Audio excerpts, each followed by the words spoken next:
Boa noite, colegas da supervisão. Estamos aqui em mais uma sessão de estudos da APASE, né, virtual, né, o nosso quartou, que era uma segundou, mas aí segunda-feira ficava muito pesado, e aí o Conselho Deliberativo decidiu por trocar o dia para a gente para o meio da semana, então de segunda passou para quarta. E embora a gente tenha temas na fila, né?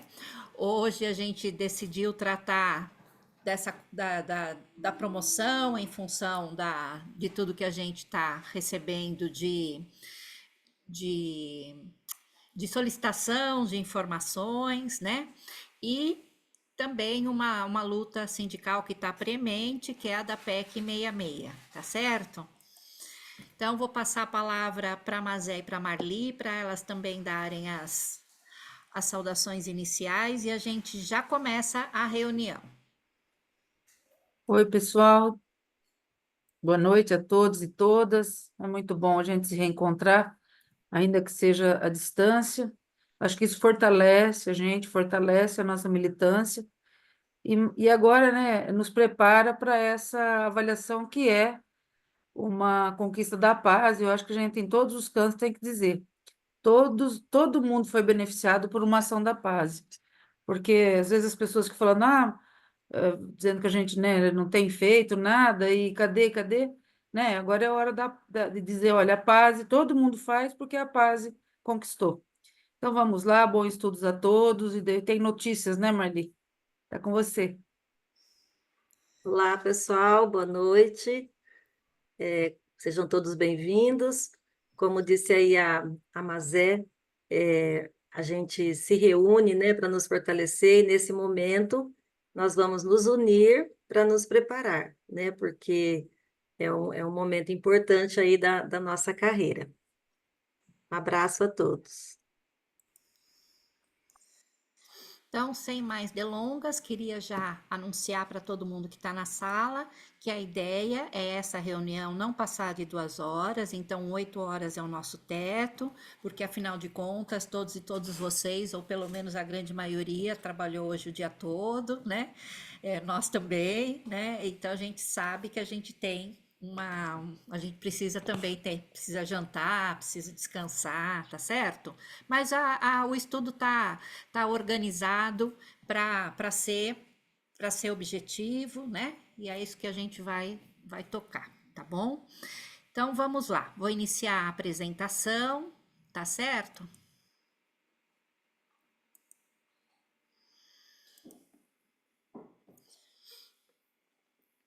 Então tá aqui o nosso quartão com a PASE do dia 6 de novembro, hoje, um dia antes do pagamento, que é para todo mundo ficar feliz e animado, né? Com o salário que deveria ser maior, sem reajuste esse ano ainda, né? E sem notícias de reajuste, mas a gente tá aqui, tá certo? Então vamos lá. Só um minutinho. Então, vamos iniciar com o primeiro tema da noite, que é a promoção por mérito, né? A promoção por mérito, ela é instituída pela Lei Complementar 1097 de 2009, que ela altera a 836, que alterou a 444, que é o Estatuto do Magistério. Então, algumas considerações iniciais, além da que a Mazé já falou, né? Que a prova está acontecendo em razão de uma ação ganha pelo sindicato APASE, tá certo? Quem está entrando, não esqueça de registrar presença no chat, tá?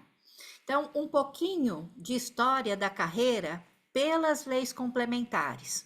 Então, lá em 1985, a gente tem a Lei Complementar 444, que é o Estatuto do Magistério Paulista.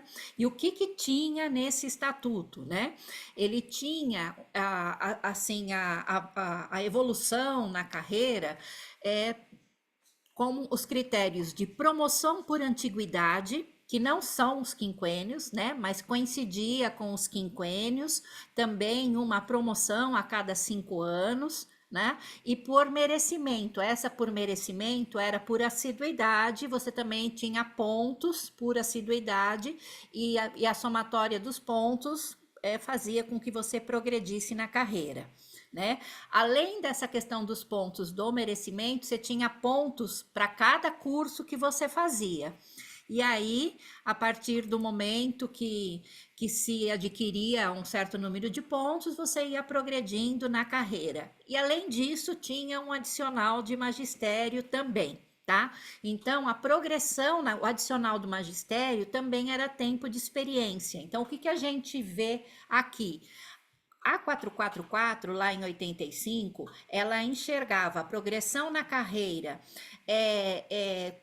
pela questão da experiência, então valorizava a experiência das pessoas e a sua permanência no magistério paulista, né? E o interesse por atualização, porque aqui esses cursos, por atualização, por grau mais alto então tem aí outra graduação, pós-graduação, mestrado, doutorado, tudo isso era convertido por pontos, era desse jeito que se progredia. Então você percebe que a ideia da progressão na carreira, que vem lá de 1985, tinha como marcas a questão da experiência, porque você tem lá a promoção por antiguidade, o adicional do magistério, além dos quinquênios, que daí são 10 mil, né? Então, essa ideia de que quanto mais você fica, uma valorização da permanência no serviço público, da permanência no serviço público do magistério, além da atualização, da busca por maiores conhecimentos, tá certo? Aí tem outras alterações de reenquadramento, tá? Mas eu não vou citar todas elas aqui. Vou citar especificamente aquelas que mexem alguma coisa nessa ideia de progressão, tá? A 836, ela faz um reenquadramento do magistério e inclui a evolução acadêmica e não acadêmica, que aqui nós conhecemos, né? Por aperfeiçoamento e produção e atualização. Ela tem os interstícios, ou seja, você tem que ter ficado um tempo no coisas. Gente, começou a chover aqui, vocês estão me ouvindo bem? Sim, Sim, Ótimo, obrigada, porque aqui agora começou a chover forte aqui, então qualquer coisa vocês me dão um toque, tá? Então, aí já aparece na 836 a evolução acadêmica e não acadêmica, né? Os interstícios e os 5 níveis. Nessa fase tinha só uma faixa, 2 faixas, não tinha mais do que isso, certo? Daí lá em 2009, a gente tem a 1097, que ela institui a promoção por mérito, que é disso que a gente vai tratar aqui hoje. Então, vocês vejam que de 97 foi para 2009, aí a gente tem 5 níveis, a gente vai ter 5 faixas no primeiro momento e depois 8 níveis e 8 faixas, né? Aí a gente tem progressão na carreira, na horizontal e na vertical. E a 1374, que não mexe na progressão na carreira dos cargos mantidos pela 836, no nosso caso de supervisor de ensino, mas inclui novas nomenclaturas de cargo com carreira e formas de remuneração próprias. Aí a ideia da 1374 para os cargos que ela institui, porque ela não cria cargos novos, na verdade ela transforma os cargos que já existiam na sua vacância, né? Mas para os cargos com a nova nomenclatura e novas formas de remuneração, ela institui uma progressão só horizontal por meio de trilhas de acordo com a tua formação básica, se é licenciatura, mestrado ou doutorado, tá certo? Então, é um pouco que a gente tem em relação às questões de carreira e como a legislação as alterou. Mas o que o sindicato defende? É importante saber que nós, no Sindicato APASE, a gente vem discutindo carreira e como progredir na carreira desde 81, que o sindicato, né, foi criado, né? Na verdade, 81 como associação, 90 como sindicato, e aí eu estou trazendo para vocês uns recortes da nossa carta de teses sindicais que foi aprovada, né? Que foi revista agora em setembro. E o que para as questões, né? Que a gente tem relacionado a esta questão ou que tangenciam estas questões. Então, a primeira coisa que a gente defende enquanto bandeira de luta é a correção imediata das distorções da Lei Complementar 836, da 958/2004, da 888/2000, da 1080/2008, da 1097 de 2009 e da 1374 de 2002. Todas estas leis, elas instituem regras novas, mas principalmente tem algumas que só fazem reenquadramento, né? E a cada reenquadramento obrigatório, as pessoas são reenquadradas normalmente num padrão remuneratório um pouco menor com vantagem pessoal. Ou seja, sempre tem, né, todas elas distorcem a carreira, promovendo um achatamento, principalmente daqueles que estavam, né, em níveis, faixas, referências, né, mais altos na carreira, né? Então, ela penaliza os mais experientes, né? Os mais antigos na educação de forma geral, tá?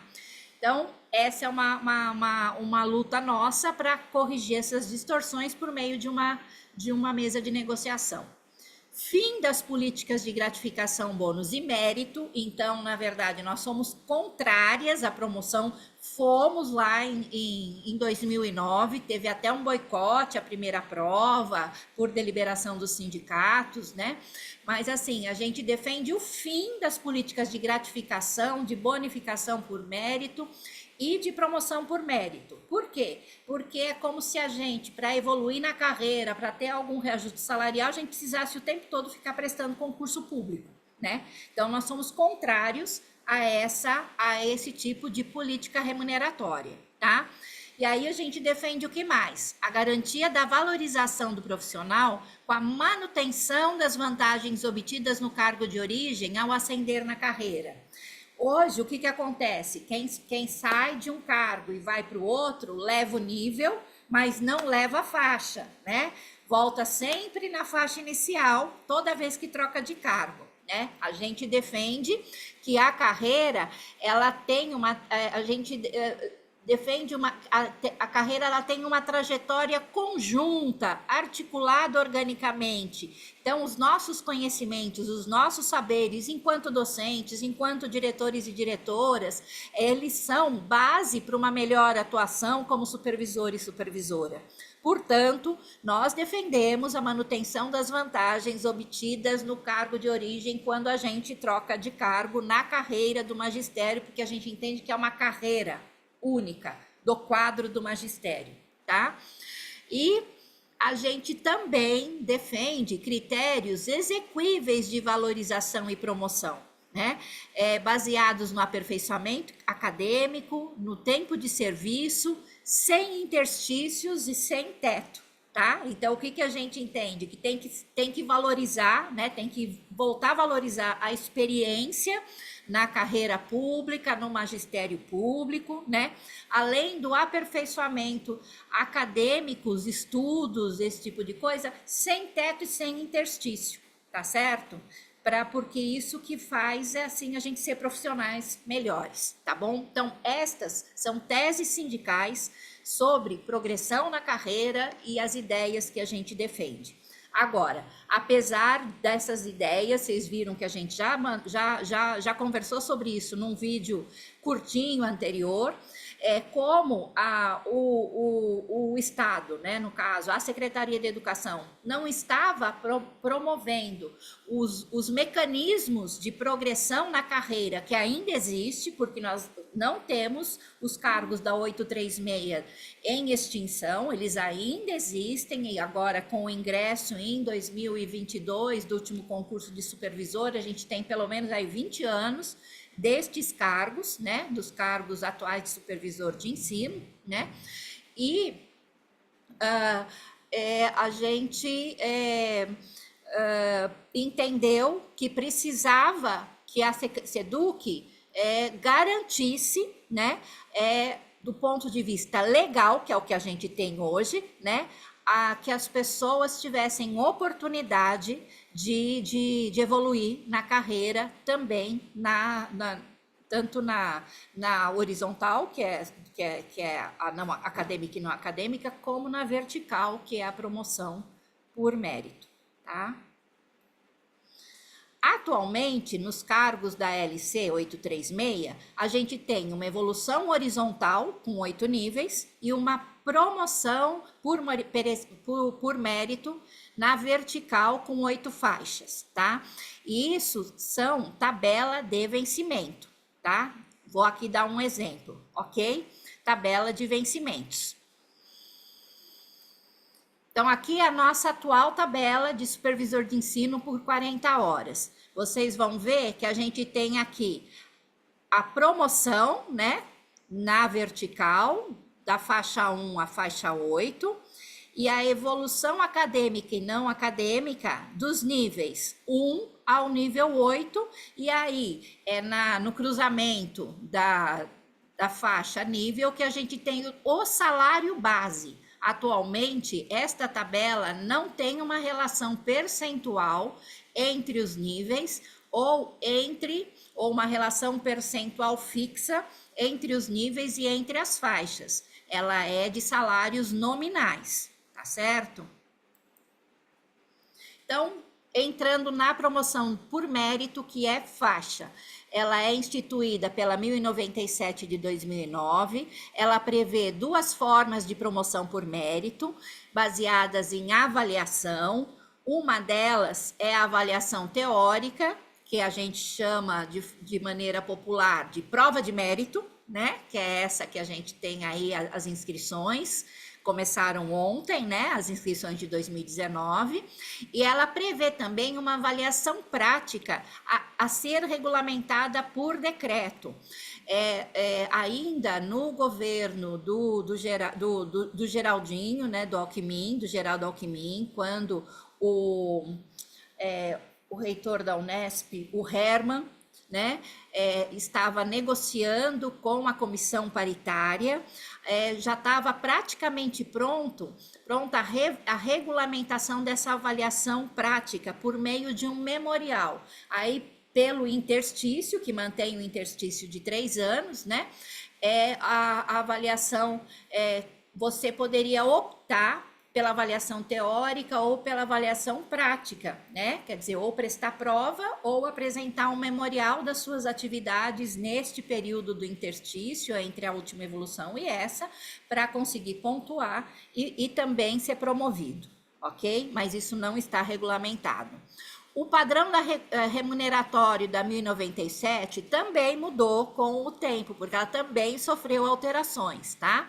Então, quando ela foi instituída, ela era a avaliação teórica, né? Ela só permitia que 20% dos que poderiam prestar a prova naquela faixa, para aquela faixa, né, poderiam ser promovidos. Então, ela dava um reajuste de 25%, então era um bom reajuste no salário base, mas só para 20% daqueles que cumpririam os requisitos para a promoção, tá? Então, ela tinha uma cláusula de impedimento mesmo que você fosse bem na prova, você não passava. Tanto que a primeira prova, a gente teve pessoas assim, que com as mesmas notas, teve quem foi promovido e teve quem não foi promovido.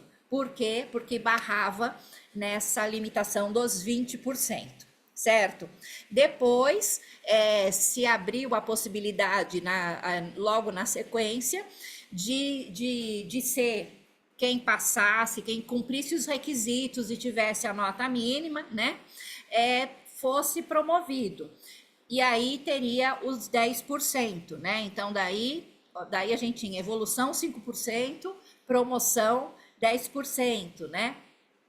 Entre as faixas, certo? Só que agora 1374 em 2022, ao incorporar na tabela de vencimentos uma das gratificações, ela distorceu e achatou a relação do padrão remuneratório dos 10%. Então, não tem mais 10% entre faixas, ela passou a ser uma tabela nominal, como eu já mostrei para vocês. Quais são os requisitos, e aí a gente vai tratar deles, para a gente poder prestar a avaliação teórica, né? Para poder se inscrever para prestar a avaliação teórica. Então, de acordo com o edital, que deveria ser anual, certo? Inclusive, uma das alterações, ela previa quando tinha que abrir, mas, né, quando que abria, quando deveria abrir a inscrição, quando deveria ser o edital, esse já sofreu alteração de novo e já caiu. Então, assim, das alterações, inclusive, da própria 1097, certo? Então, hoje ela pressupõe para você poder se inscrever para avaliação teórica uma data base, um interstício mínimo, uma permanência, né, um critério de permanência e um critério de assiduidade, tá? Então, agora a gente vai destrinchar cada um deles, né, como está atualmente na legislação e tratar de cada um deles. A maior parte de vocês já sabe exatamente tudo que eu vou falar.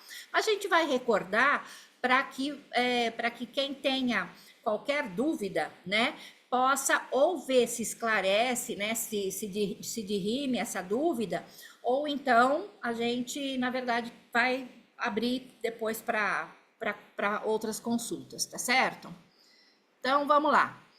Os requisitos, né, estes requisitos para avaliação teórica, eles estão quando a gente tenta se inscrever, tá? Então, aí eu vou dar o exemplo do meu aqui, ó. Requeridos aferidos pelo próprio sistema. Ó, requisito da base, eu tenho, sim. Requisito interstício, não tenho, porque eu tenho 365 dias de interstício desde a última promoção para poder me inscrever para a prova de 2019. Requisito de permanência, também não tenho ainda, porque eu tenho só 365 dias. Requisito de assiduidade, eu tenho 715 pontos, então eu também não tenho a pontuação necessária no requisito assiduidade. Tá aqui, ó, não é permitido realizar a minha inscrição para esta prova. E aí, o que eles recomendam, e é a primeira atitude que a gente vai tratar do que é cada um dos requisitos, mas assim, apareceu isso daqui para vocês, tem alguma coisa que eu não sei o que é, ou que eu não estou concordando, é ir na sua unidade de classificação. É ir no RH da escola ou no CRH, principalmente no CRH da diretoria, que eles abrem aquele BFE eletrônico, porque interstício, permanência, a gente vai encontrar, assiduidade a gente vai encontrar no BFE do sistema eletrônico, tá certo? Mas vamos lá. Então, a primeira, assim, não consegui me inscrever e eu quero saber o que eu faço. A primeira coisa, não demora muito, tá? Mas é ir na própria. Só um minuto. Admitir as pessoas aqui. É ir na unidade de classificação e ver qual é o dia que está com falta, por que não está com 365, que tipo de afastamento está registrado, tá? Em 2016, aconteceu de estar com um código errado em afastamento meu que era efetivo exercício, entendeu? Às vezes na época era uma bonada, alguma coisa assim, e tava um outro código, porque o pessoal às vezes erra na digitação, gente, né? Então é algo que pode acontecer, tá certo? Então a primeira providência, ver por que não está cumprindo o requisito, nós vamos falar sobre isso também, tá? Tem 2 pessoas na sala de espera, Marli, mas vocês dão uma olhadinha? Sim, vou olhar. Ela tá com, eu tô admitindo, mas ela tá com dificuldade de entrar, não sei por quê. Ah, obrigada, Já Rosa. admiti, sim. Porque você sabe que aparece aqui para mim também, né? Fica pulando aqui na minha tela. Então vamos lá. Como a gente está falando de database, né? Então a gente a database, ela no edital, ela diz o seguinte, ó, como a gente está sem prova sem oportunidade de prova, né, de avaliação teórica para supervisor desde 2019, porque a de 2018 houve apenas para supervisor, né? Então a gente tem a database em que a gente deveria estar em efetivo exercício para poder concorrer, que é o primeiro requisito para me inscrever, né? Então lá, este ano foi 1º de julho. O atual edital, ele fala em 1º de julho. E por que eles estão falando 1º de julho? Porque a database para o reenquadramento, né, da promoção por mérito, ela é 1º de julho de cada ano, tá? Então, a prova tem caráter anual, a avaliação teórica para promoção, ela tem caráter anual. Então, a SEDUC deveria oferecer anualmente esta prova, né? Por isso que tem todos esses anos, porque, né, não foram ofertados para quem tinha direito, e tem que estar efetivo exercício, certo? O que é afastamento que não interfere no seu efetivo exercício de database? Férias, casamento, nojo, serviços obrigatórios por lei, licença acidente de trabalho, licença gestante, licença compulsória, prêmio, missão, doação de sangue, o afastamento do PAD, se no final do PAD a pessoa ela foi afastada, mas ela foi considerada, como fala, o PAD configurou não que as denúncias que geraram afastamento não procediam, né? Então, por denúncia ou por motivo de PAD não procedente, né? Então, se for declarado inocente, o trânsito, provas de competições esportivas, nascimento de filho, licença paternidade, licença para doação de tecidos, licença maternidade, enfim, né? Essas são aquilo que não quebra o efetivo exercício para a database, né? E também para contagem de tempo, e eu vou mostrar mais para frente, tá certo?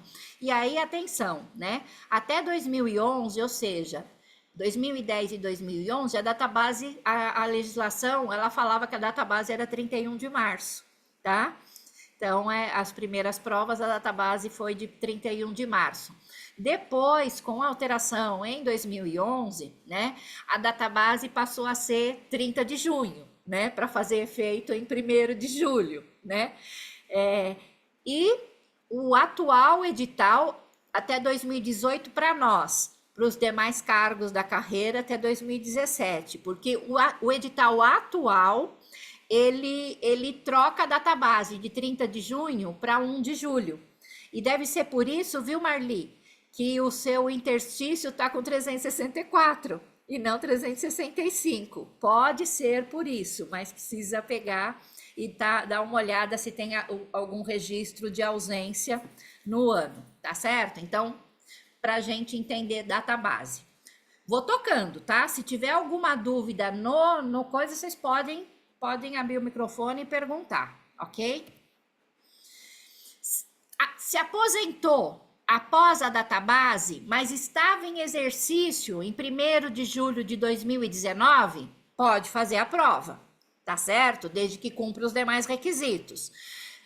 Se aposentou depois de 1º de julho de 2020, mas em 1º de julho de 2020 estava em efetivo exercício, tem o direito a fazer a prova se cumprir os demais requisitos. E a mesma coisa para os demais anos, tá? Então, quem se aposentou depois de julho de 2023, né, se cumprir os demais requisitos, pode fazer, tá? E pode se inscrever, gente, deixou se inscrever para 2019, pode se inscrever para 2020, para 2021, 2022, 2023, pode se inscrever. Por quê? Porque como eles deixaram, porque quando a gente não passa num ano, né? Quer dizer, a gente tem todos os requisitos, mas daí a gente não conquista o mínimo de nota na prova, né? A gente teria o direito de fazer a prova no ano seguinte, tá? Então, é importante saber que quem conseguiu se inscrever em 2019 vai conseguir, né, se inscrever, a não ser que a não ser que não esteja em efetivo Não. exercício na database ou se removeu, a gente vai discutir os outros. Fala, mas Não, é que nós tínhamos essa pergunta no grupo de conselho, aí eu liguei para a Camila, do CGRH, que é a coordenadora.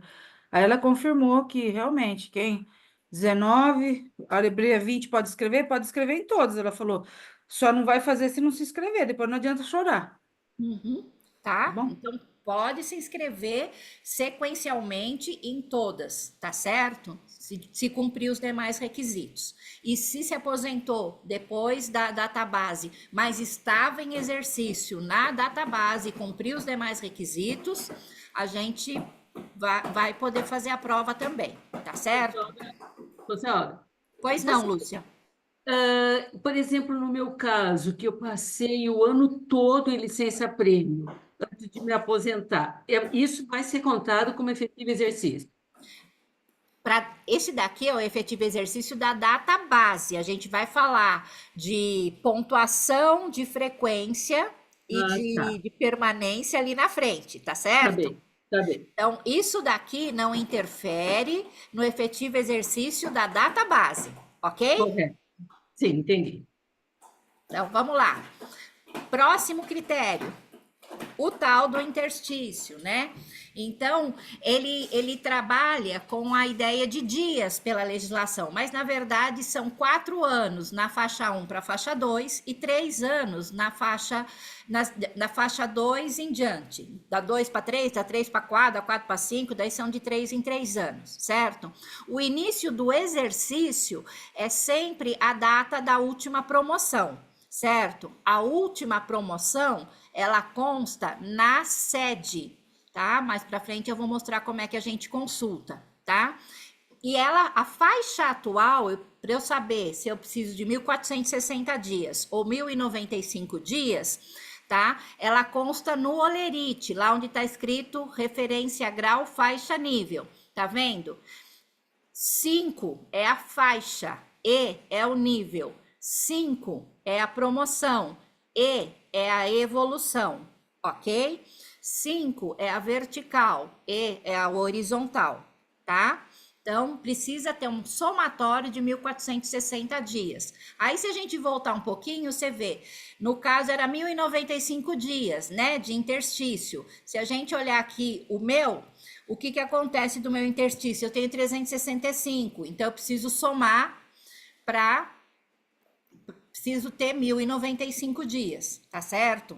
Se não tiver isso, não vai abrir a possibilidade de fazer a prova, certo? Então, se não deu isso, se chegou perto, se está em 1.090, então precisa ver o que está registrado no BFE mês a mês para ver o que tem de falta, qual é o código de ausência. E aí nós vamos pegar e falar o que interrompe o interstício para... o que interrompe o interstício? Quais são os afastamentos que interrompem o interstício, tá? Prestar serviços junto à autarquia, outros órgãos da União, de outro estado ou município, salvo na municipalização do magistério, tá? A municipalização é é o afastamento que não interrompe o interstício. Para prestar serviços junto ao órgão de outro poder de Estado, para prestar serviços junto a outra Secretaria de Estado, licenciado para tratamento de saúde por prazo superior a 6 meses, junto aos órgãos que compõem a estrutura básica da Secretaria de Educação para desempenho de atividades não correlatas às do magistério. Então, se está afastado lá na Secretaria de Educação, mas não com atividades correlatas à do magistério, esse período também não conta para interstício. Para frequentar cursos de pós-graduação, aperfeiçoamento, especialização ou atualização, se não consta de convocação. Então, aqui, isso daqui que dava um problema. Opa, desculpa, gente. Isso daqui que dava um problema com as nossas sessões de estudo antes. Por quê? Porque tem um código de aperfeiçoamento, especialização, que ele interrompe interstício. E tem um código que é aquele que é o efetivo exercício, que é efetivo exercício, porque é o mesmo de quando nós somos convocados pela secretaria, que não interrompe interstício. A gente defende e tem diretorias que colocam esse código que não interrompe o interstício, tá? Como efetivo exercício. Tá certo? Não tá aparecendo aqui a licença prêmio, viu? Então, a gente depois eu vou dar uma orientação para quem não tá vendo que tem problema na sua inscrição e não é aquilo que a gente já está esclarecendo, tá bom? Então, isso daqui interrompe o efetivo exercício do interstício, tá certo?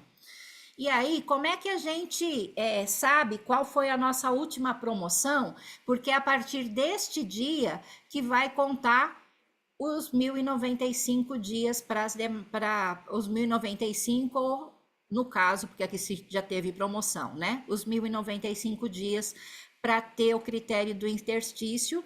Eu vou ver se o vídeo toca, daí se não aparecer o áudio, eu falo, tá? Deixa eu ver aqui. Vamos ver se toca o vídeo. Opa, pera lá. Não, é isso mesmo, tá tocando. Então, olha aqui, na sede, né? A gente vê esse daqui, no caso, você entra na sede com a sua senha, certo? Aqui, na página da Secretaria Escolar Digital. Tá vendo a minha flechinha aí? Vai mostrar onde é que vocês vão. Esse daí é o começo da gravação, então demorou um pouquinho, mas ó, daí você vai aqui, ó, tá vendo? Barra de rolagem, recursos humanos. Recursos humanos, olha só, vai na sua funcional, tá vendo? Minha funcional. Tá vendo? Aparece os meus dados aqui. O cadastro, eu vou nos eventos. Aí, dentro de eventos, eu vou selecionar, tá vendo? Promoção do QM.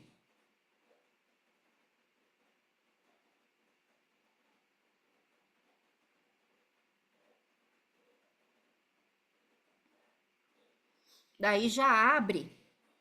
Ó, tá vendo? Confere os meus dados aqui, daí já abre todas as minhas promoções, tá? Ó, então a minha última foi em 2018, por isso que para mim não abriu 2019, tá certo? Ok? Então, aí vocês sabem onde consultar a data base para iniciar a contagem de dias para o seu interstício, ok?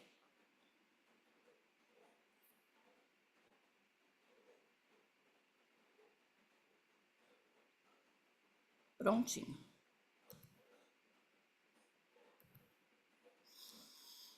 Próximo requisito, permanência. O que é a permanência, né? É 80% daquele período de interstício mínimo na casa, na unidade de classificação, tá? Então, você precisa qual é os dias de permanência, tá?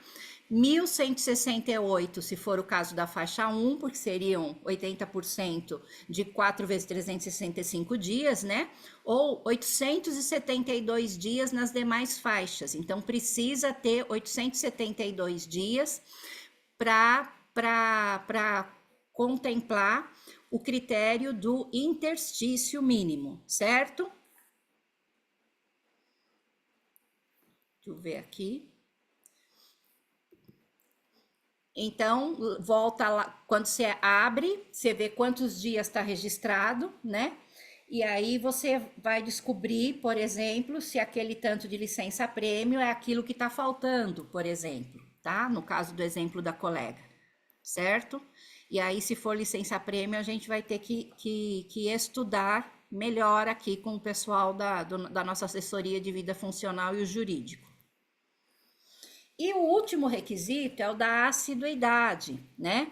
Que aí ele é por pontos, né? E aí você precisa um mínimo de 2.034 pontos na faixa 1 ou 1.728 pontos nas demais faixas, tá? E como que eu sei quantos pontos eu tenho? Daí, gente, é mês a mês, tá? Você pega o mês, se não teve nenhuma falta, você tem 30 pontos mais 30 de bônus. Então, no mês que você tem nenhuma falta, você tem 60 pontos, tá? No mês que você tem uma falta, você vai ter 29 pontos e não tem os 30 de prêmio, tá? 2 faltas, 28 pontos, 3, e aí, né, aquilo que, número de faltas mensais, até você chegar a 30 dias de faltas, ou 31, né, ou seja, o mês inteiro, naquele mês você tem 0 pontos, tá certo? Mas aí, por isso é importante fazer a consulta, né? Ver quantos pontos tem, quantos pontos faltou, se é a pontuação de assiduidade, e buscar, você vê que, que as ausências, né? Elas pesam em 3 requisitos: no requisito de permanência, no requisito de interstício e no requisito de assiduidade, tá? Então, tem penalização tripla, né? Para a questão da assiduidade, né? Da assiduidade não, de determinados afastamentos, certo? O que a gente não considera justo, né? Porque não é risco duplo, é risco triplo. E aí, gente, atenção às inscrições, certo? De 2019 começou ontem, né? E vai até o dia 12, mas ó, 23h45, então não deixa para a última hora. Se precisar ver se não conseguiu se inscrever por qualquer motivo, chegou lá na diretoria de ensino, não chega o motivo, já entra com recurso para o RH, mas assim, e se for nosso associado, já manda um e-mail para nós com o BFE ou a ficha 100 para a gente analisar, tá certo? E para a gente ver se precisa entrar com ação judicial para garantir o direito de fazer a prova, tá? Tô falando para vocês não perderem tempo, tá? Só para, assim, em 2016 eu tinha o direito de fazer a prova, eles cancelaram, eles me deixaram fazer inscrição, cancelaram a minha inscrição, né? Eu fui no RH, eles fizeram consulta, não responderam consulta, eu entrei com recurso, tudo. Quando eu procurei o sindicato entrou com ação, saiu a liminar favorável a mim, tá? Na sexta-feira, mas ela só foi publicada na segunda e a prova tinha acontecido no domingo. Por isso eu perdi a prova de 2016. Então, se viu que tem problema e quer, manda um e-mail para nós detalhando com print screen das telas, principalmente a ficha 100, tá? Porque daí é na ficha 100 que a gente vai ver a data base, vai ver a permanência, vai ver o interstício e vai ver a assiduidade. Tá? Daí a gente vai fazer as contas aqui para ajudar a fazer o recurso recurso administrativo e se for preciso, ação judicial para que possa fazer a prova, tá certo? E isso vale para os demais anos. Então, assim, atenção às datas para ninguém perder, tá bom? E aí, eu quero saber se tem alguma dúvida, senão daqui a pouquinho eu já vou vou só parar um pouquinho a apresentação para ver se alguém tem alguma dúvida ou algum comentário até este momento.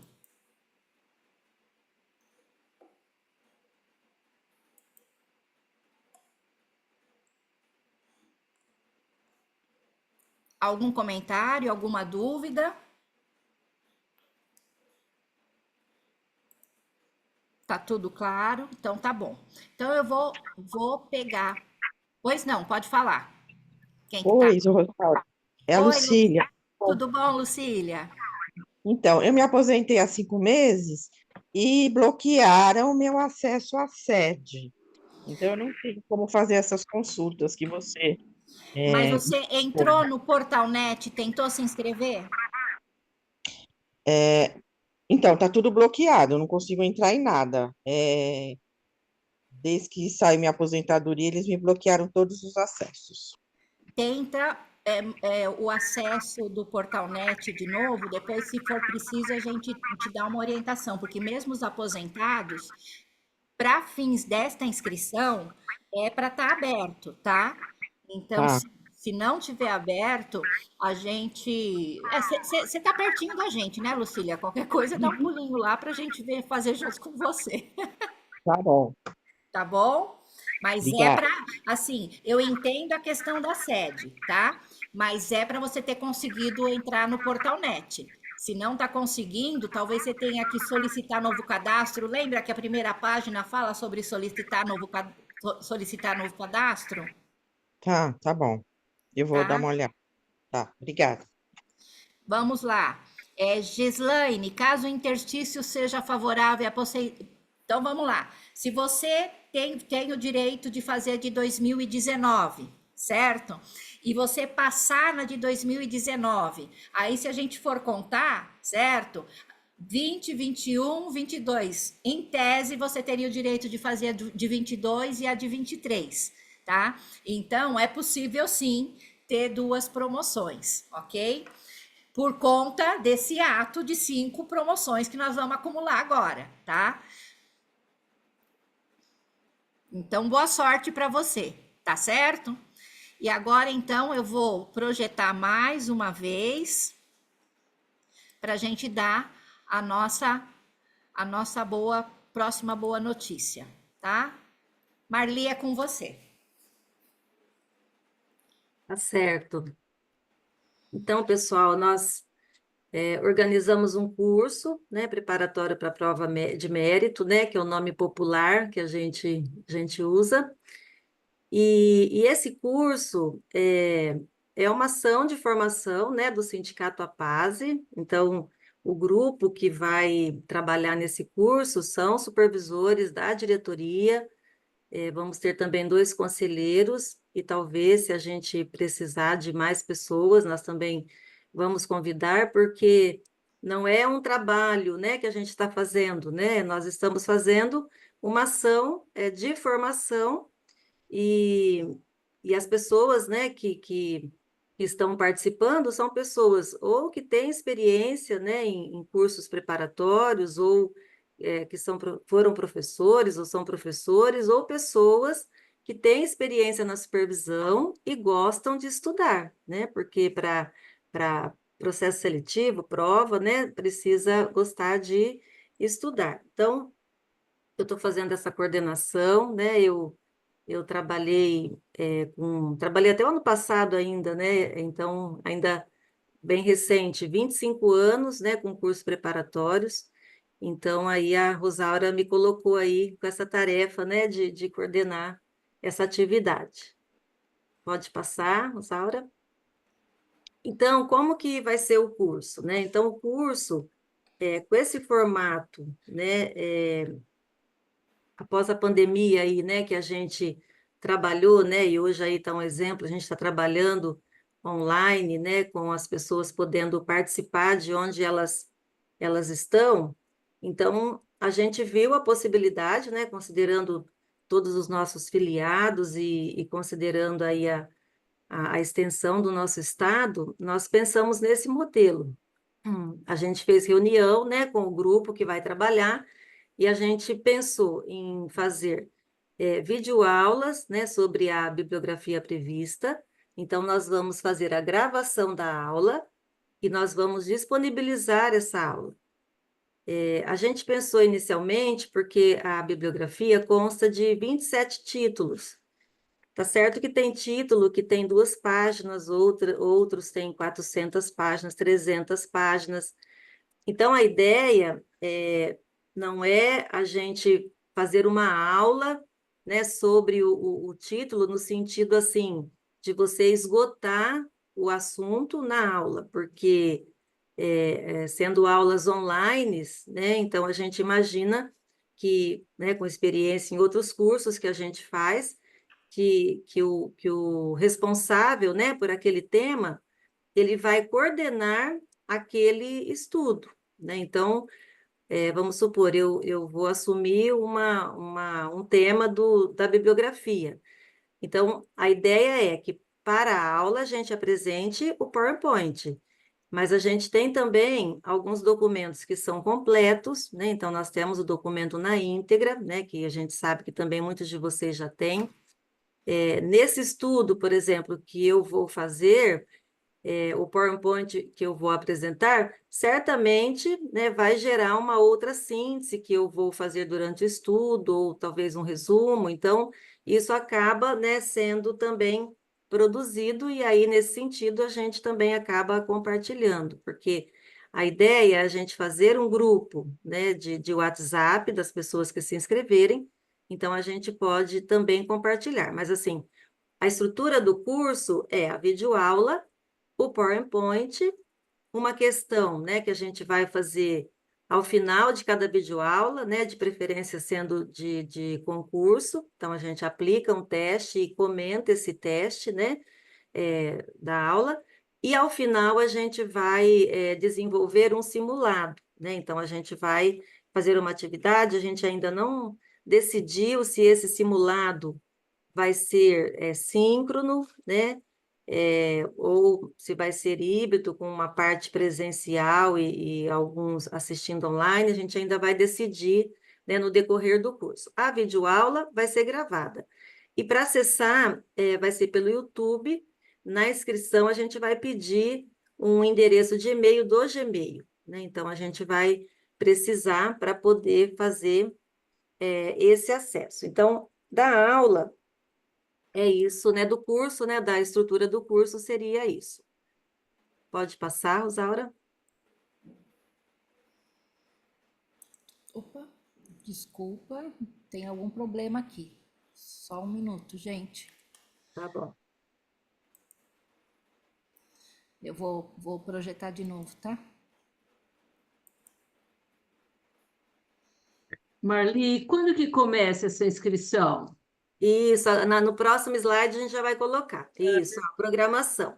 Porque a gente está fazendo a programação, isso que a gente está explicando para vocês, né? Nós que estamos preparando o material, nós somos supervisores, né? Alguns são da ativa, alguns são aposentados, né? A gente vai falar quem são os profissionais. Então, a gente vai fazer a inscrição agora em novembro, porque tendo a inscrição, a gente já começa essa comunicação, né? Essa divulgação de material, né? Esse compartilhamento. A gente viu, inclusive, que tem alguns colegas compartilhando resumos em alguns grupos.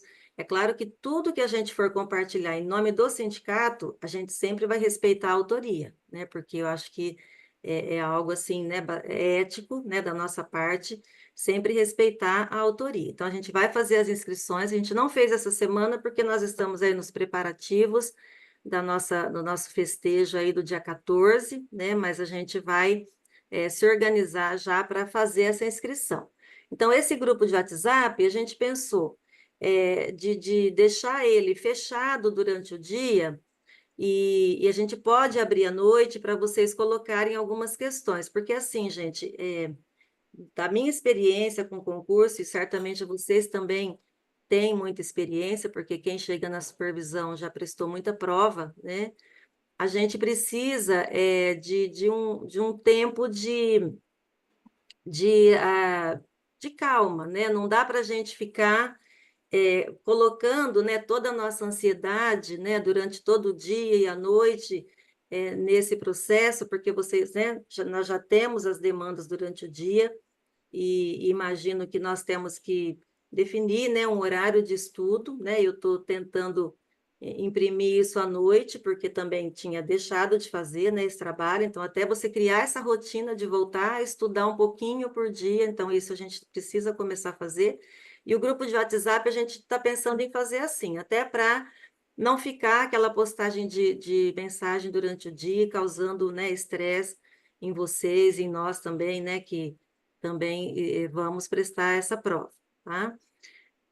Então, dezembro, a gente vai iniciar a liberação das aulas, né? Então, antes, com a inscrição, a gente já vai comunicando pelo WhatsApp, e aí a gente começa em dezembro a liberação de aulas, porque assim, tem material, né? Vocês viram a bibliografia, que é um material que é de uma linguagem não, de um conteúdo, né, mais simples do nosso conhecimento, né, que sempre já caiu em outros concursos,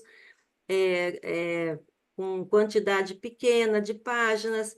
Agora, tem outros que são longos, né? Nós temos livro de 400 páginas, livros que a gente nunca teve contato com eles, né? Então, a gente vai precisar de um pouquinho mais de tempo.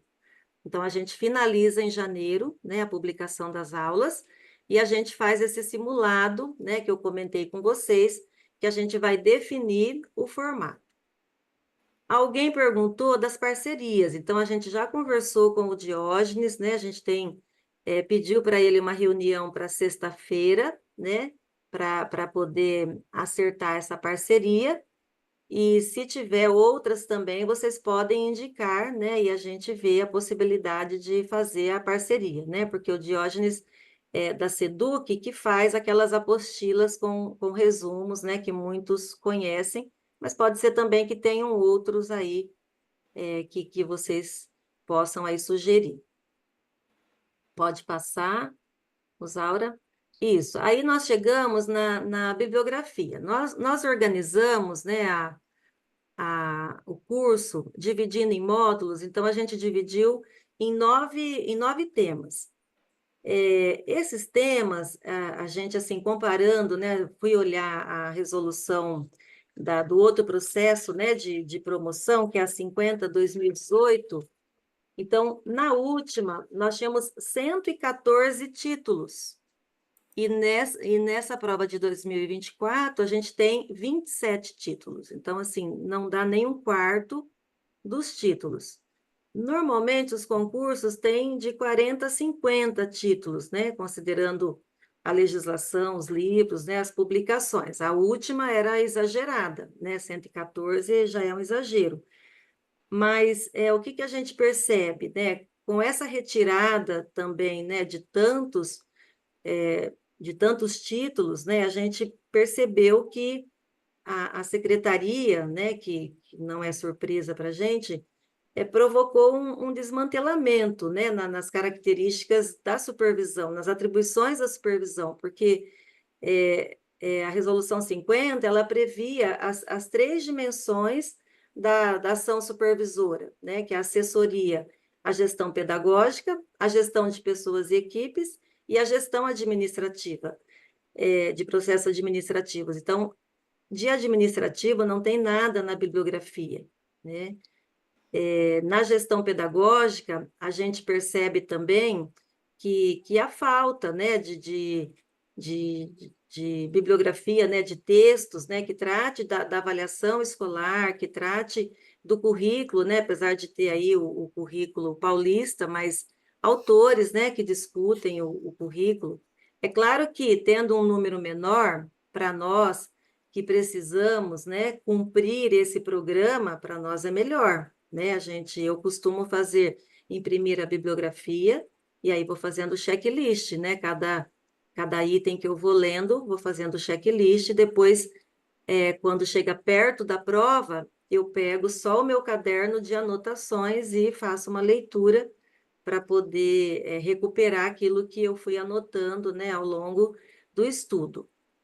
Então, veja, essa questão, né, de retirar o administrativo, a gente tem percebido, né, na prática, né, eu estou afastada, mas a gente acompanha vocês, a gente viu aí a questão do inventário, que é uma questão administrativa e que eles jogam no colo da supervisão, né, quando eles querem uma saída imediata para um problema, né, que eles mesmos construíram. Não que o supervisor não tenha que cuidar de inventário, né, mas a gente percebe que ao retirar, né, a bibliografia, né, do administrativo, então isso vai descaracterizando, né, o nosso papel e a gente precisa assumir todas as nossas funções, né, a pedagógica de pessoas e a administrativa. Outra coisa também que a gente percebeu, e vocês também certamente perceberam, que as legislações, as publicações que tratam do direito à educação, elas foram suprimidas, né? Por exemplo, LDB, Constituição Federal, né? O ECA. Então, eu fiquei muito surpresa, né, de não ver esses itens, né, na bibliografia.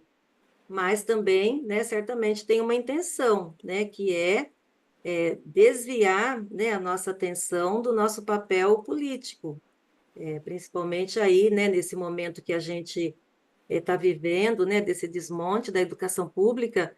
Então, foi algo também, assim, bastante surpreendente. E, por último, assim, o que a gente discutiu, né, no grupo de supervisores que a gente vai trabalhar, é que a gente percebeu também uma bibliografia bastante voltada para a gestão escolar, né? Então, nós temos aí na avaliação desempenho de resultados, que é a resolução que avalia o diretor, que avalia a escola. Nós temos supervisão e gestão escolar, supervisão e planejamento escolar. Então, assim, um desejo, né, uma intenção da secretaria de levar, né, a supervisão para a supervisão escolar, né, e assim, desmerecendo, né, o nosso papel de supervisão de sistema, que é uma característica histórica, né, da supervisão. Mas isso reflete, né, na nossa análise, a linha, né, do concurso que atende, né, ao governo do estado que está aí, ao secretário que está aí, e no nosso caso, que vamos nos preparar para a prova, nós não vamos brigar com a bibliografia, né? A gente sabe, a gente percebe, né, todas essas incoerências, mas no curso a gente vai trabalhar para que a gente, né, se aproprie do material, né, dos textos, dos temas, para a gente conseguir atingir o nosso objetivo, que é tirar aquela nota mínima para a nossa evolução funcional. Então, eu convido vocês a se animarem, né, a fazer esse estudo, porque é uma oportunidade que a gente tem, e a gente, assim, esse grupo, né, que se uniu aí para fazer esse trabalho, se uniu para poder, né, estudar, porque a maioria deles vai prestar a prova, né, e também para colaborar para que a gente crie essa motivação conjunta para a gente poder fazer esse estudo. Pode passar, Rosaura? E aí, nós temos o nosso grupo aqui, né? O meu nome está aqui 2 vezes, porque eu tinha tirado de um lugar. É a Rosaura, a Mazé, eu, a Bárbara, a Cidinha, que é de Santo André, né, que é aposentada, o Eliezer, que é de Jundiaí, que é um conselheiro, o Felipe, da diretoria de Caieiras, a Lanza, também, que está aposentada, a Maria Regina, também, que está aposentada, a Marta, também, que está aposentada, e a Patrícia, da diretoria de Andradina. Então, a gente criou esse grupo inicialmente, mas né, a gente pode precisar de outras pessoas, até se tiver alguém que gostaria de colaborar, pode entrar em contato comigo, a gente vai verificando, porque sempre tem trabalho a fazer, né? Então é isso, Rosaura, do curso, também se quiser tirar, para a gente ver se tem alguma dúvida, né, alguma sugestão.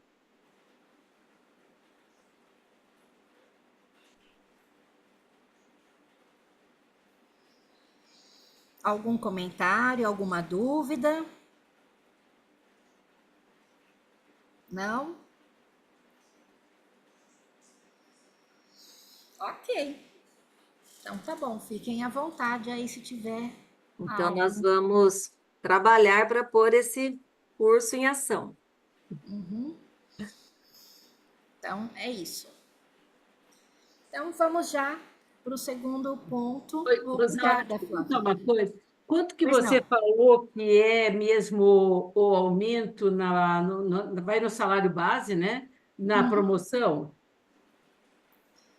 O reajuste Isso. é isso, o reajuste, você muda de faixa, mas não tem uma relação percentual explícita entre uma faixa e outra no caso do suporte pedagógico. Tá. Já foi de 10%, já foi de 25%, já foi de 10%.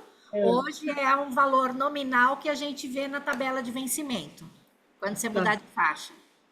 Então, eu nem sei se no meu caso vale a pena, porque Sempre vale a pena, Lúcia. não, mas é que, Rosana, eu optei pela não paridade. Ah, tá. O meu foi numa média, né?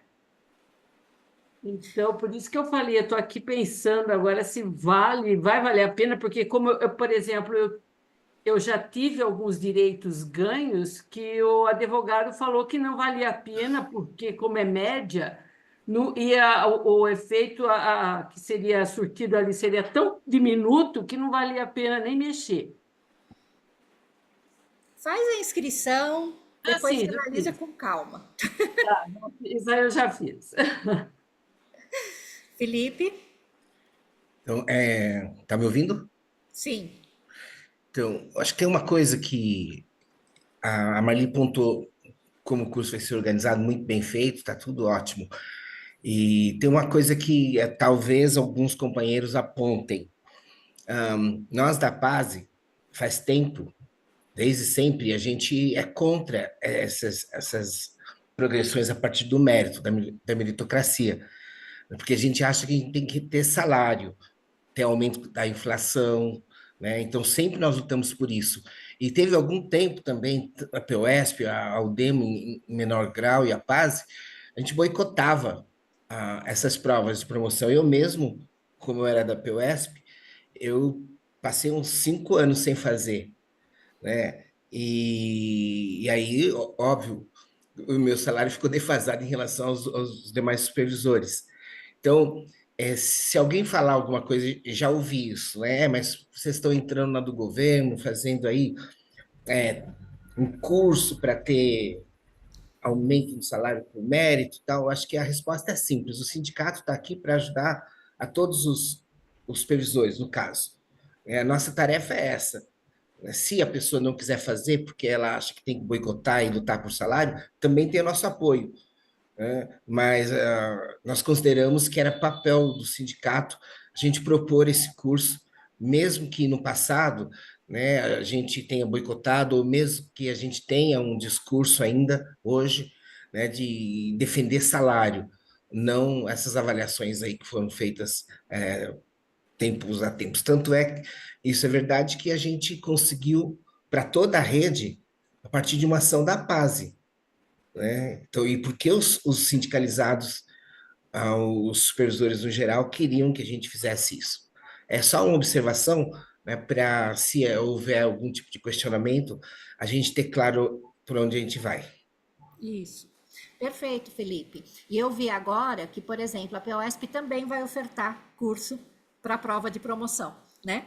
Então, você vê, a gente reconhece que não é o melhor modelo, nós não defendemos esse modelo, mas uma vez que ele existe, a gente precisa, né? As pessoas precisam ter o direito, né? A crescer na carreira no modelo existente, que não é o que a gente defende.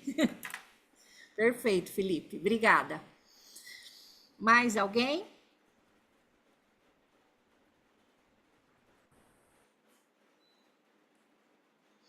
Ok. Então, vamos para o segundo tema da sessão de estudos de hoje. Peço que vocês fiquem, é bem rapidinho, mas é um assunto por demasiado importante, porque nos afeta, pode nos afetar, tá certo?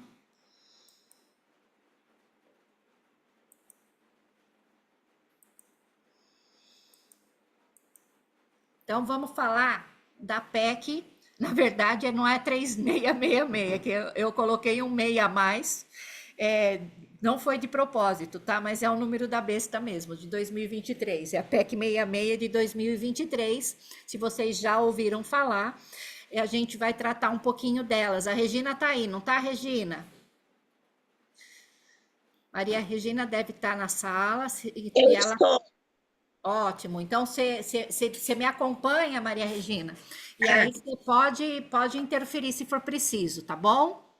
Tá, ok. Então, vamos lá. Algumas considerações iniciais para essa questão. A PEC 66, ela é uma PEC que ela não está restrita nem a supervisor, nem ao quadro do magistério, mas à totalidade do funcionalismo e nem do Estado de São Paulo, porque é uma emenda à Constituição Federal, é uma proposta de emenda à Constituição Federal. Então, a título da gente fazer uma reflexão, tá? A gente ouve muito, às vezes, alguma colocação da seguinte forma: por que os sindicatos não se unem? Por que não... Ok? Então, vamos lá. Vamos pegar e refletir e trouxe aqui algumas ponderações para vocês. Como que os sindicatos, que é a organização dos trabalhadores, as organizações dos servidores públicos, as organizações dos profissionais da educação, se unem, tá? Eles podem se unir com ações judiciais coletivas, né? Então, é possível a gente, por exemplo, tem uma ação judicial contrária ao decreto do confisco, que estão todas as entidades do magistério, do magistério e dos profissionais da educação, porque a FUSE está junto conosco, certo? E aí, destas formas, ações judiciais coletivas, é tão caro para nós essa ideia de que existe isso, que os advogados das entidades têm um grupo de WhatsApp próprio de advogado das entidades do magistério. Portanto... Fechou seu microfone. alguém fechou, pera lá. Tá me ouvindo? Agora sim. Sim. Isso, então vamos lá. Então, eu estava falando que as ações judiciais coletivas, unindo mais de uma entidade, elas são específicas e elas são avaliadas a importância de entrar junto. E isso é feito, o que eu estava comentando, é que os advogados das entidades têm um grupo em que, quando eles avaliam que é possível fazer coletiva, ou que tem mais força coletiva e que dá tempo fazer coletiva, eles discutem as teses nesse grupo, tá? Então, tem um grupo de WhatsApp dos advogados para fazer isso. Nem todas conseguem ser coletivas, ou porque diz respeito a uma base específica, ou porque diz respeito a uma celeridade que não dá tempo de discutir a tese, porque às vezes os advogados têm teses diferentes e eles precisam negociar a tese que vai ser para uma ação coletiva, né? Então, como tudo que é feito em grupo, ele às vezes leva mais tempo, não vai dar tempo de fazer, certo? Então, só para dizer para vocês que a gente tem sim ações judiciais coletivas, tanto com outras entidades do magistério, né, da Secretaria da Educação, como com outras do funcionalismo público, tá? Então, mas essa é apenas uma das formas em que os sindicatos se unem para propor ações judiciais coletivas. Outra forma é participar de atos conjuntos, como, por exemplo, vocês viram que na segunda-feira, Marli e Lanza estavam lá na frente da Bolsa de Valores, né, respirando gás lacrimogênio, porque fizemos uma convocação para...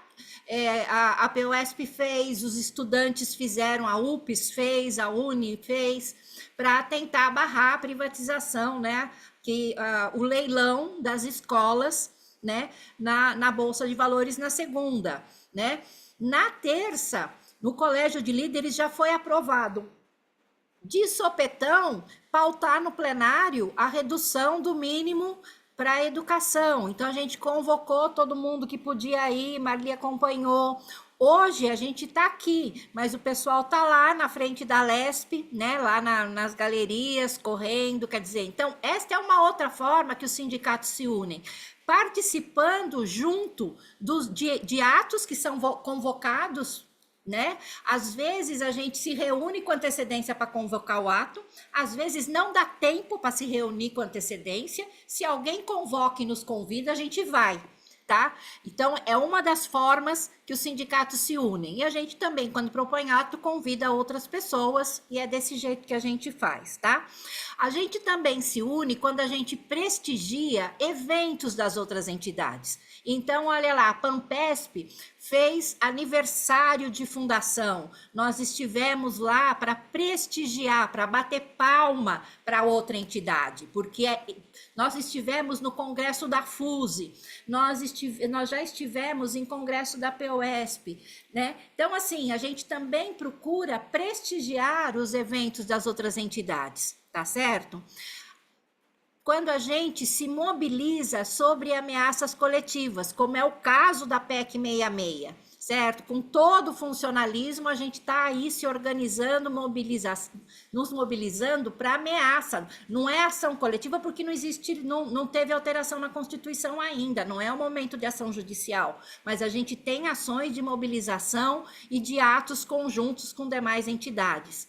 Comunicação intersindical. Então, às vezes, a gente pega e divulga uma notícia e a gente reposta a notícia da outra entidade, ou a gente dá a nossa cara para uma notícia, porque a gente precisa que ela espalhe para as nossas bases e para a comunidade, que ela tenha visibilidade. É uma outra forma que os sindicatos ou as entidades se unem, né? Quando a gente não disputa ou desqualifica outra entidade, não interessa a um sindicato a disputa ou a desqualificação de outro, porque ou a desmobilização da sua base. A quem interessa a desqualificação de uma entidade sindical ou de organização de profissionais de educação, ou a desmobilização da sua base, certo?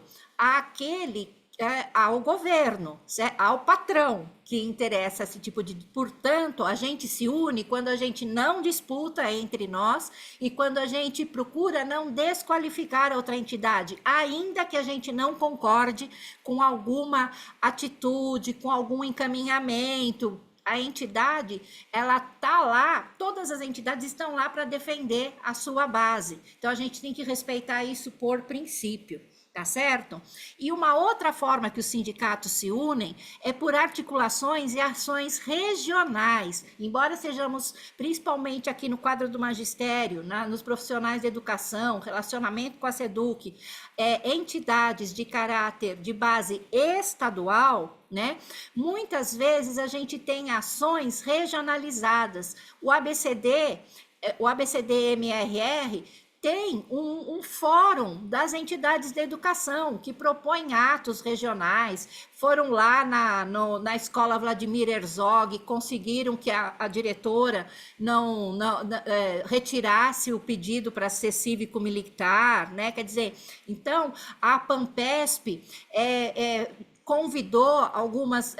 onde tem o contato em algumas regiões, a Pampesp fez um trabalho muito interessante de apoio nas câmaras municipais e a gente teve representante da PASE, porque está articulado regionalmente com a Pampesp. Então, assim, também é uma forma dos sindicatos se unirem quando a gente faz essa articulação regional com regionais da POSP, com regionais da UDEMO, da Pampesp, de outras categorias de serviço público, tá certo? Então, todas estas formas e outras são formas que os sindicatos se unem, tá? E nós estamos unidos, né? A Regina tem estado no Mozap, o João na Frente Paulista, eu estive numa reunião das centrais sindicais para tratar da PEC 66, que está dentro dessa mobilização sobre ameaças coletivas. E agora vamos tratar dela, tá certo? O que é a PEC 66 de 2023? Ela é uma proposta de emenda à Constituição que teve origem no Senado, então é a proposta de um conjunto de senadores, e ela foi autuada, né, em 28 de novembro de 2023. Olha só, um pouquinho antes do recesso parlamentar do ano passado, no apagar das luzes do ano passado. Tá? Qual que era a emenda inicial dela?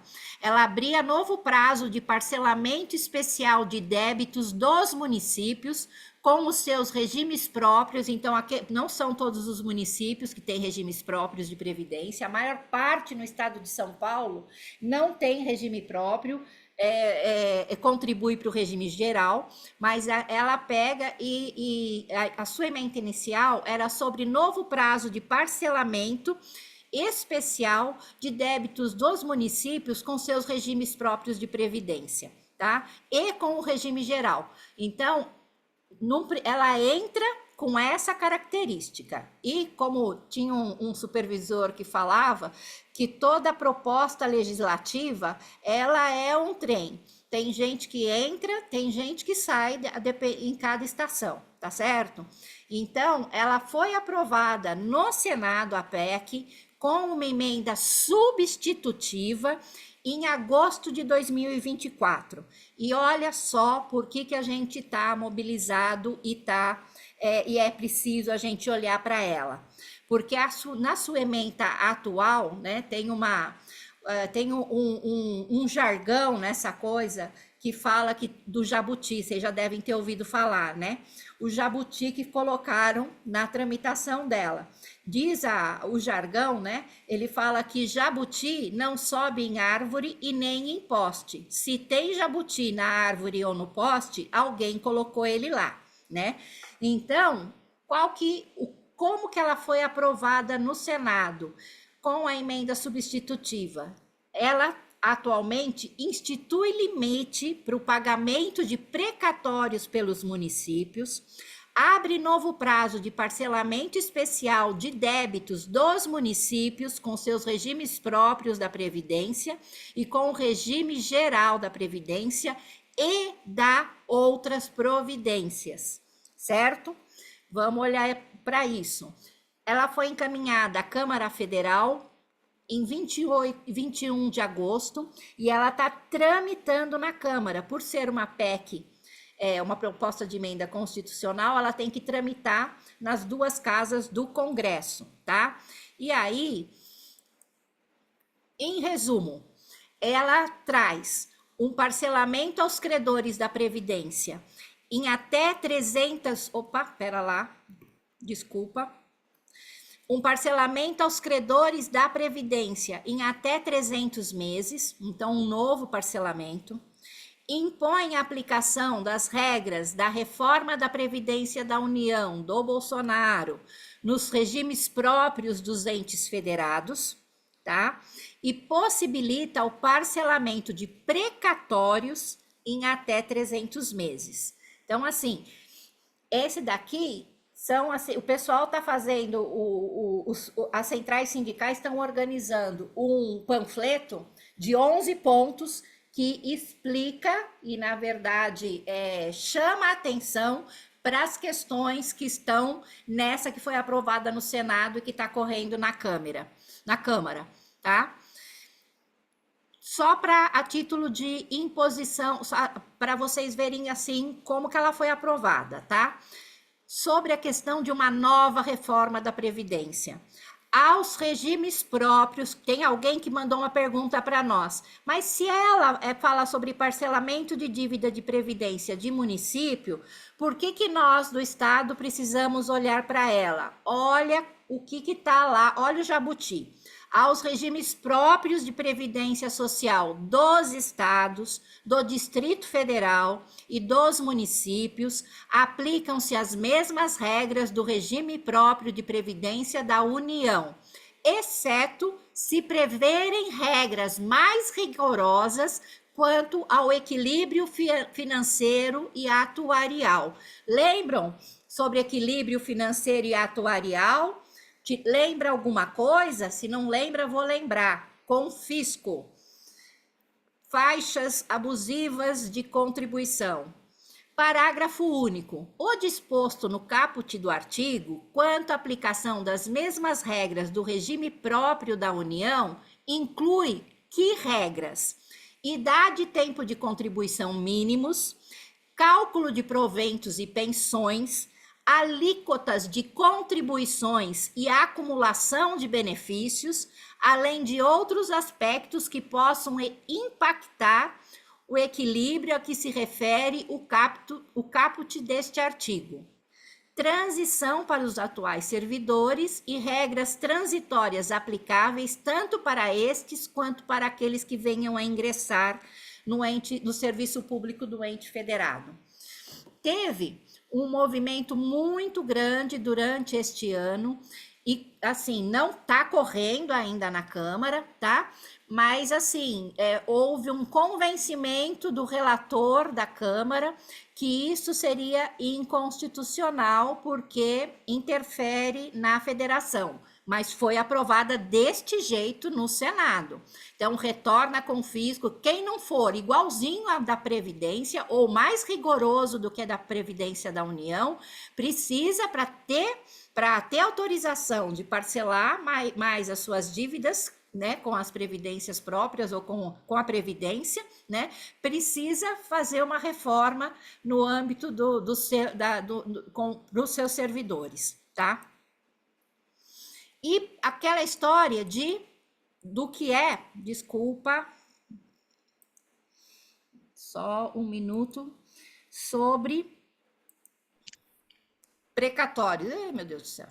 Desculpa, gente. Está passando tudo. Então, enquanto está passando aí, deixa eu só falar uma coisinha. Pois não.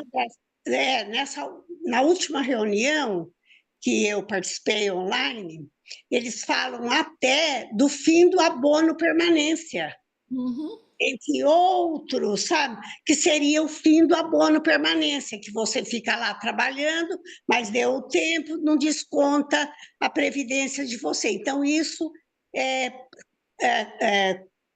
com certeza será tirado. Então, né, tem uma grande parte do pessoal está no abono permanência. Eu mesmo fiquei um tempão no abono permanência.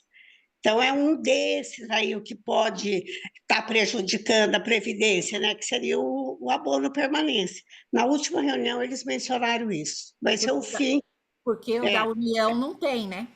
Não tem. Né? Tá bom, era isso. E uma coisa que é o calote dos precatórios. Daí o que eu trouxe? O que é precatório? Porque muito fala precatório, precatório, precatório. Daí eu trouxe lá do Jus Brasil a definição de precatório. Precatório é uma ordem judicial que autoriza o pagamento de uma determinada quantia a uma pessoa ou entidade que ganhou um processo contra um ente público. Em outras palavras, se você entrou com uma ação contra o governo e venceu, a forma de receber essa quantia geralmente é por meio de um precatório.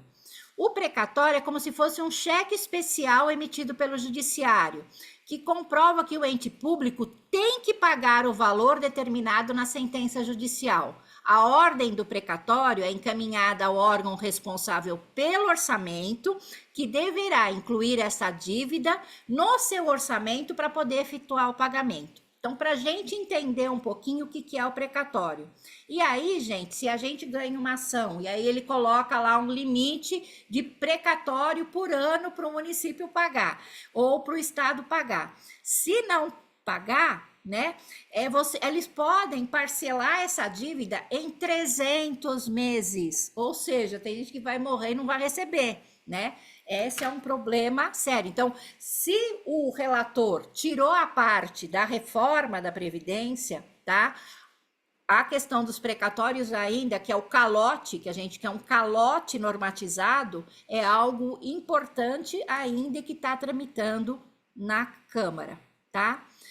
Quais são algumas ações definidas? Regina, eu estou colocando aqui o que eu tenho da reunião das centrais, tá? Eu sei que isso já esteve presente na Frente Paulista e talvez algumas coisas já estejam aqui do que saiu do Mozap, certo? Então, o que a gente tem? ações definidas em reuniões coletivas com outras entidades.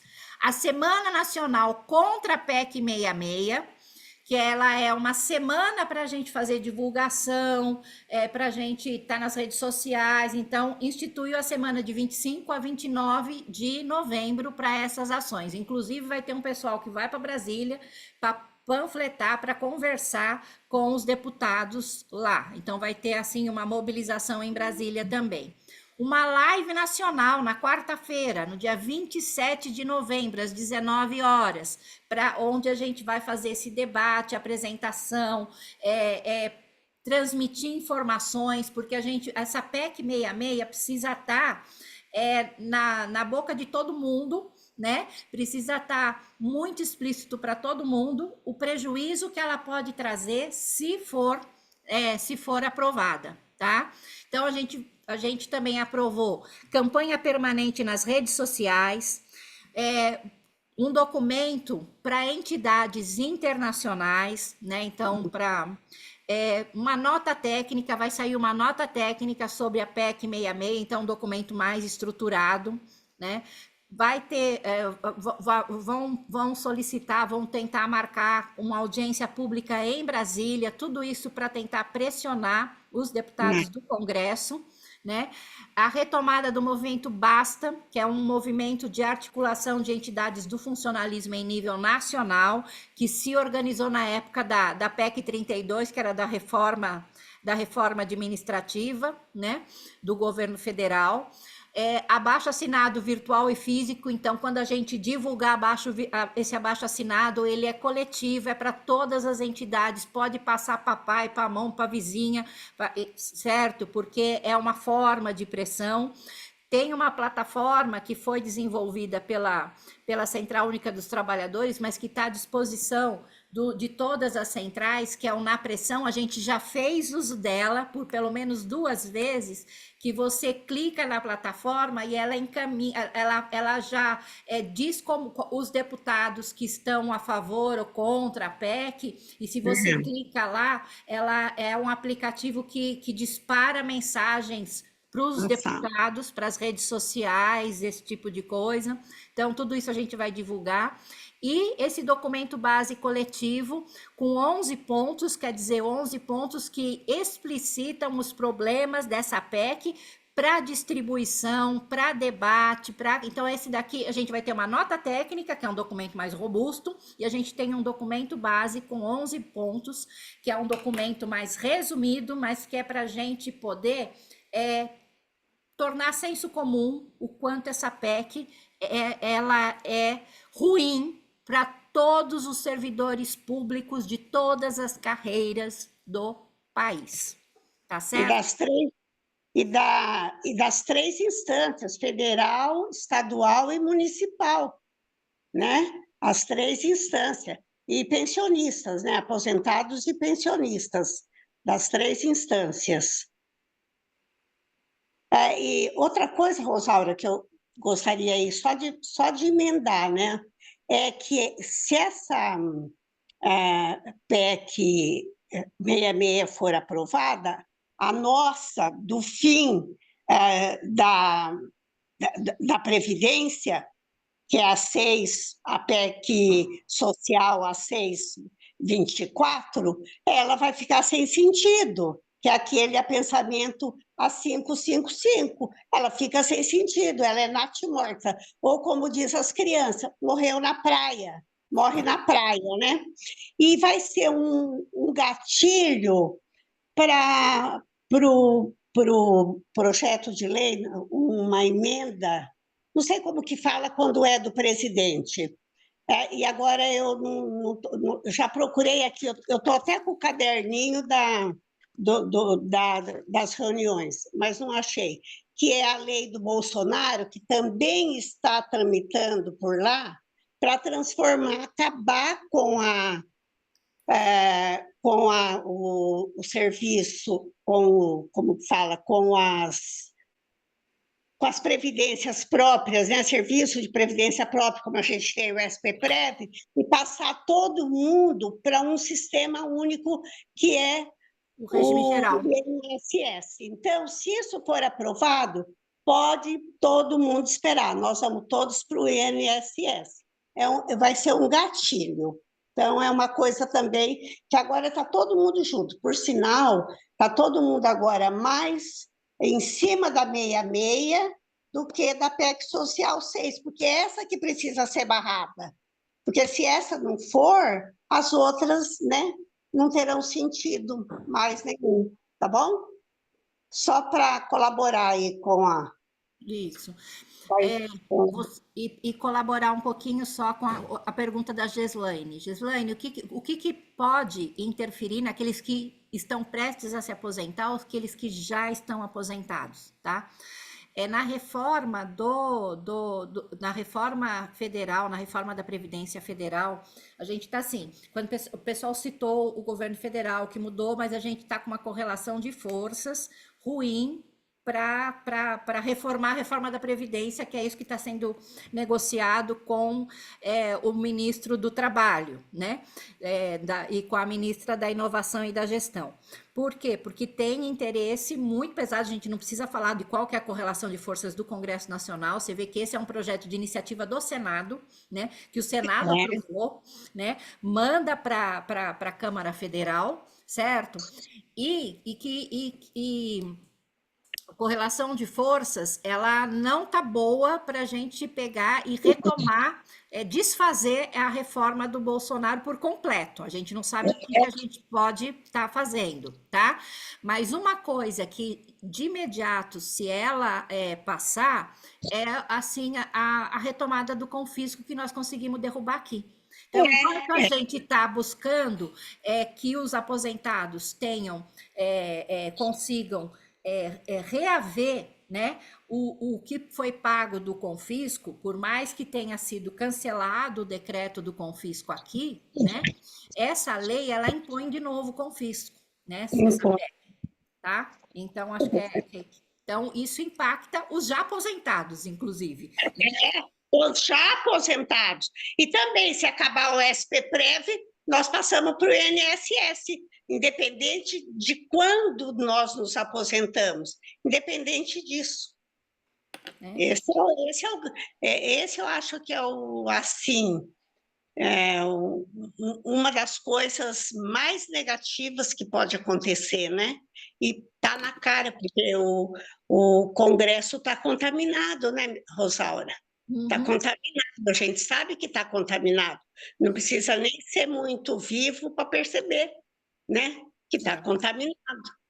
A correlação de forças no Congresso Nacional, principalmente na Câmara Federal, não é de pessoas que defendam o serviço público como nós defendemos, né? Então, assim, essa é uma primeira conversa, tá? Estou à disposição, a Maria Regina também, né? Para tirar qualquer dúvida, mas já para alertar que do mesmo jeito que a gente fez um tremendo esforço para evitar a aprovação da PEC 32, que está pronta para ir para o plenário, né? A gente, por enquanto, ela está na gaveta e que ela não saia da gaveta, que seja esquecida lá até que a traça coma, né? Mas é algo que a gente precisa, né? Tá mobilizado para poder fazer pressão. É mais longe, é em Brasília, então a gente vai ter inúmeras formas de fazer pressão, mas nós vamos precisar nos engajarmos nessa luta que é coletiva, é uma ação coletiva, e como eu disse, nem toda ação coletiva com as demais entidades é uma ação judicial. Essa aí, a gente vai ter uma reunião, se não me engano, vai ser dia 16 de novembro. 16 de novembro, não, porque cai num sábado, mas agora eles até mudaram a data da reunião por causa disso. Então, na próxima, a gente vai ter mais novidade em relação aí, a gente passa, né? A gente está sempre fazendo resuminho, né, Rosaura? Fazendo boletim, né? Talvez a reunião, Maria Regina, seja naquela semana de mobilização, viu? Porque daí aproveita o pessoal e fazer visita para os deputados. E eu tinha até passado para você, eles estão visitando todas as capitais. Uhum. todas as capitais do Brasil para reunir todos os sindicatos de cada estado na capital, né? A última agora foi em Curitiba, e teve em Santos, e nem foi em Santos, foi na Praia Grande. Eu falei, eu gostaria de ter ido, mas era às 9 horas da manhã. Quer dizer, como que você chega lá às 9 horas da manhã na Praia Grande, né? E então está essa mobilização que cada capital está juntando representantes de todos os sindicatos, entidades, corporações, associações, né? Para que fique público para o povo, para não ser surpresa, porque, né, porque quando a gente fala povo, é pensar naquele funcionário público do município que varre a rua, entendeu? Então, quer dizer, todo esse povo, entendeu? Somos nós, os que estão acima de nós, e todos aqueles que são miseráveis, nossos funcionários de secretaria de escola. Já pensou? Os funcionários nossos? Então, é isso, tá? Depois, tendo a outra reunião, a gente passa e vai falando, né? E o que a gente quer, né, Maria Regina, é que vocês já fiquem atentos e mobilizados para mais essa luta. Cada um já mandar para o seu deputado federal uma cartinha, um documento, sabe? Acho que a cartinha mesmo, ó, cara, votei em você, não aprove a 66, né? Então, acho que cada um quiser, né, mandar essa cartinha, procurar o vereador da Câmara, né, da sua cidade, aquele vereador que você votou, né? Principalmente aquele que não é da educação, que aqui em Garça foi isso, né? Teve nenhum da educação eleito. Conversa com esse vereador, manda para a Câmara da sua cidade, né? Olha, 66 está aí, você colocou os slides, então dá para cada um pegar os itens desses slides, né? Porque às vezes também pode ser, os vereadores nem sabem disso, nem sabem que está acontecendo isso. Então, acho que se a gente fizer esse movimento, não é nada mirabolante, não é nada faraônico, nada. Cada um mandar uma cartinha para o seu deputado federal, cada um, o vereador, que eu votei em você, ou você é vereador da minha cidade, tá? Manda por escrito para a Câmara, pede uma moção, né, de repúdio a 66, que cada Câmara dos 5.645 municípios que temos, mandar é uma força, né? Mas é isso. Isso. Né? E aí pode estar dentro das ações regionais. Conversa, quem tem acesso às demais entidades, vai junto, vai o pessoal, porque daí tem outra força, né? Vai o pessoal, vai a APASE, vai a PAMPESP, vai o CPP regional, né? Conversa. Que é isso, é se mobilizar, é fazer ação conjunta, tá bom? Regina, você quer complementar alguma coisa? Não, acho que foi dada uma ideia bem assim do que é, né? Tá bom, tá ótimo. Obrigada. Pessoal, a gente está aqui à disposição, né? Mas terminamos os 2 assuntos da pauta da sessão de estudos, estamos à disposição. Se alguém quiser comentar alguma coisa, perguntar alguma coisa, fiquem à vontade.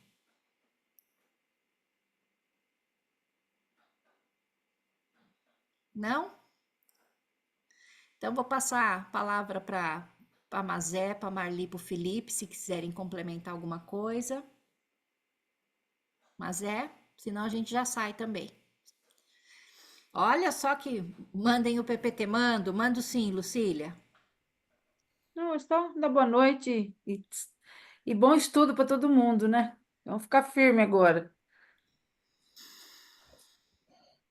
Fê, quer E falar? acho que fica. Eu acho que fica o convite que a Marli fez, né? Se alguém.